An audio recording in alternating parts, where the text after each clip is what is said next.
Welcome to Getri Rumah Produksi Channel.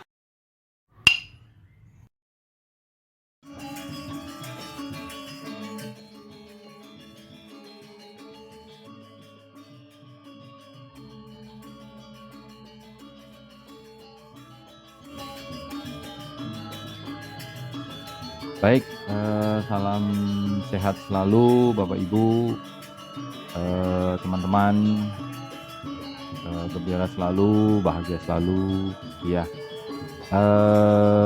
Kali ini saya akan berbagi tips dan trik menulis buku ber-ISBN, ya. Oke, saya Gede Sukrate dari Prodi Manajemen Informatika Politeknik Negeri Bali, jurusan Teknologi Informasi, ya. Oke, tips dan trik menulis buku ber-ISBN, gitu ya. Saya kebetulan punya pengalaman sedikit, gitu ya, jadi berbagi dengan Bapak Ibu atau teman-teman yang ingin menulis buku kemudian dicarikan ISBN-nya, gitu ya. Nah, sekarang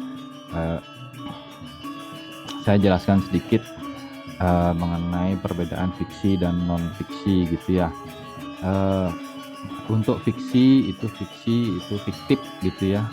Artinya bukan tidak benar, gitu ya, tapi tidak ilmiah, gitu ya. Nah, di situ juga sudah ada imajinatif, kemudian tidak perlu pengamatan, dan sebagainya. Nah, jadi sudah jelas, nanti Bapak Ibu dan teman-teman bisa mencari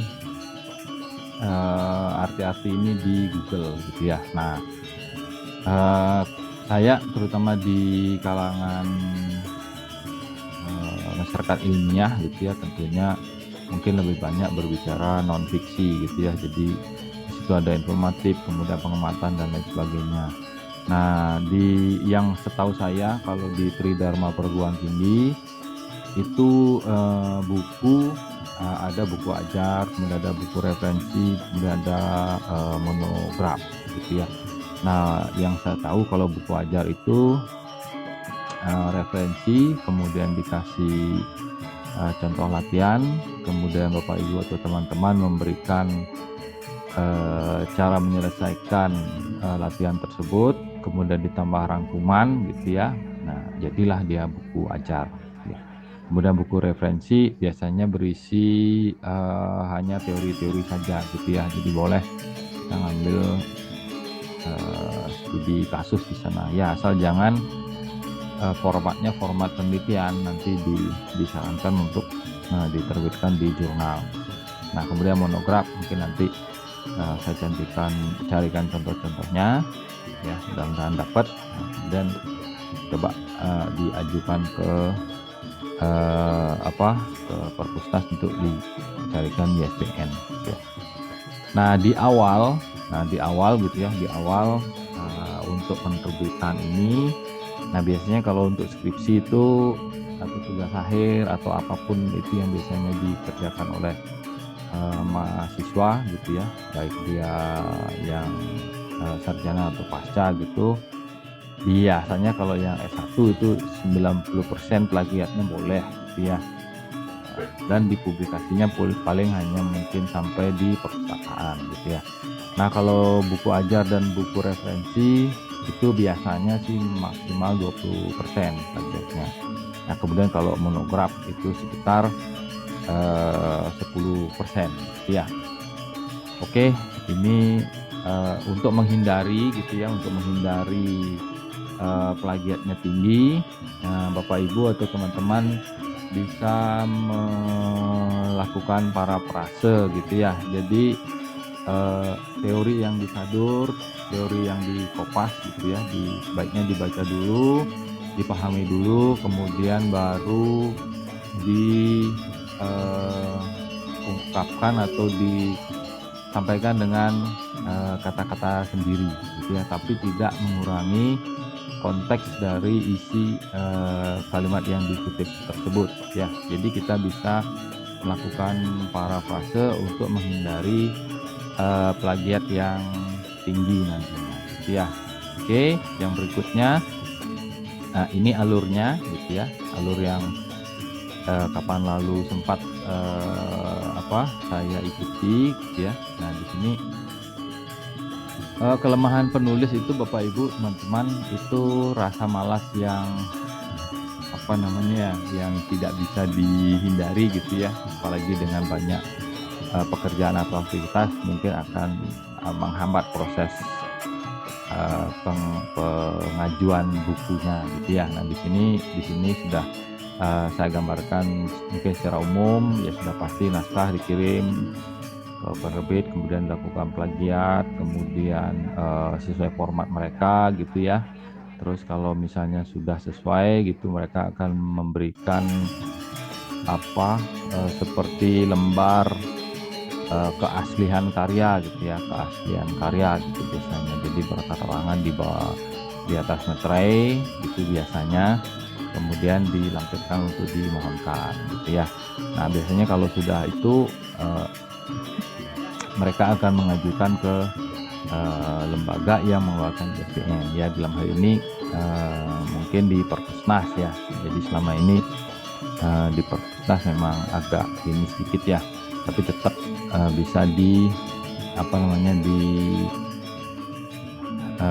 dikeluarkan ISBN-nya gitu ya. Nah dari pengalaman saya di sini, naskah final dari penulis itu kalau tidak salah paling lambat 1 bulan gitu ya, paling lambat itu kira-kira 1 bulan itu sudah pasti terbit gitu ya, asal tidak fatal sekali salahnya gitu ya. Oke, selanjutnya ini contoh buku referensi gitu ya.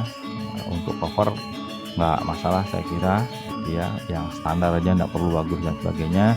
Nanti kalau misalnya Bapak Ibu atau teman-teman ingin mencetak dan menjual, nah baru mungkin nanti dari pihak percetakan yang akan melakukan revisi mengenai cover yang kita ajukan gitu ya. Oke, nah ini format standarnya gitu ya, format standarnya yang dari Perpusnas gitu ya. Ada surat permohonan, kemudian keaslian, cover, halaman judul dan redaksi gitu ya. Nah ini biasanya penerbit ini yang punya gawe ini 1-5 gitu ya. Jadi kalau kita penulisnya itu yang hitam ini 6-13 gitu. Jadi yang penting di situ adalah yang nomor 6, kata pengantar ada, daftar isi otomatis gitu ya, kemudian isi konten.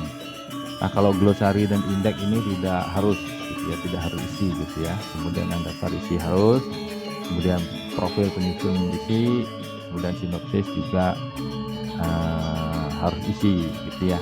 Jadi nanti diarahkan untuk format bukunya gitu ya. Oke, setelah itu ini saya kasih contoh glosarium seperti ini. Jadi saya membuat glosarium itu 1 halaman saja, keterangan gitu ya. Misalnya kalau di sini saya buatnya buku grafis gitu, tentang grafis glosariumnya. Terus indeks ini biasanya kata-kata yang yang tidak lumrah gitu ya, yang tidak lumrah itu boleh dicantumkan ya, berurut A sampai Z ya, tapi tidak harus AB seperti ini. Kalau ada A-nya 2, ini kan A-nya 2 gitu, 3 ya, itu nanti baca di buku Bapak Ibu ya. Kemudian ini contoh profil penulis sederhana saja begini. Nah ini yang kemarin saya ajukan ke Perpusnas, diterima profil penulisnya seperti ini gitu ya. Oke, ini sinopsis untuk 1 halaman. Kemudian ini contoh kontennya ya, jadi saya buatnya standar begini aja, tidak ada hal yang aneh-aneh di dalam layoutnya gitu ya. Jadi sudah biasa seperti ini, ada judul bab, kemudian ada subbab dan lain sebagainya. Terus daftar isi juga begitu ya. Kalau saya sukanya membuat daftar isinya seperti ini gitu ya. Kalau Bapak Ibu silahkan, teman-teman silahkan atur sendiri gitu ya. Kalau saya sukanya yang ini ya, jadi bab 1 halaman 1, bab 1 halaman 2, 3 dan seterusnya.